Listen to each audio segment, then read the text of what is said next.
പാമ്പാടി നെഹ്റു കോളേജിലെ ജിഷ്ണുവിന്റെ ആത്മഹത്യയും മറ്റക്കര ടോംസ് കോളേജിലെ പ്രശ്നങ്ങളുടെയും പശ്ചാത്തലത്തിലാണ് സർക്കാർ സർവകലാശാല വൈസ് ചാൻസലർമാരുടെ പ്രത്യേക യോഗം വിളിച്ചത്. വൈകുന്നേരം 4 മണിക്ക് മുഖ്യമന്ത്രിയുടെ അധ്യക്ഷതയിലാണ് യോഗം. സ്വാശ്രയ മേഖലയുമായി ബന്ധപ്പെട്ട് ഉയർന്നുവന്ന പ്രശ്നങ്ങൾ യോഗം ചർച്ച ചെയ്യും. സ്വാശ്രയ കോളേജുകളിലെ അക്കാദമിക് വിഷയങ്ങൾ ഉൾപ്പെടെ വിദ്യാർത്ഥികൾ ഉന്നയിച്ച പരാതികൾ യോഗത്തിന്റെ പരിഗണനയ്ക്ക് വരും. നിലവിലുള്ള നിയമമനുസരിച്ച് സ്വാശ്രയ സ്ഥാപനങ്ങളിലെ അക്കാദമിക് വിഷയങ്ങളിൽ ഇടപെടാൻ സർക്കാരിന് പരിമിതിയുണ്ട്. എന്നാൽ സർവകലാശാലയ്ക്ക് ഇത്തരം വിഷയങ്ങളിൽ ഇടപെടാനാകുമെന്ന് കണ്ടാണ് മുഖ്യമന്ത്രി വിസിമാരുടെ യോഗം വിളിച്ചത്. സർവകലാശാലകൾ ഇത്തരം പ്രശ്നങ്ങളിൽ ഗൗരവമായി ഇടപെടുന്നില്ലെന്നാണ് സർക്കാരിന്റെ വിലയിരുത്തൽ. വിദ്യാർത്ഥികളുടെ പരാതികൾ പരിഹരിക്കാനുള്ള സംവിധാനം പോലും പല സർവകലാശാലകളും ഏർപ്പെടുത്തുന്നില്ലെന്നും സർക്കാർ കരുതുന്നു.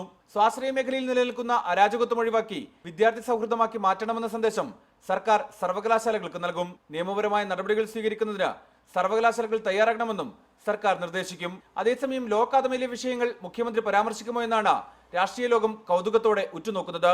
വിദ്യാഭ്യാസ മന്ത്രി സി രവീന്ദ്രനാഥും യോഗത്തിൽ പങ്കെടുക്കും. റിപ്പോർട്ടർ, തിരുവനന്തപുരം.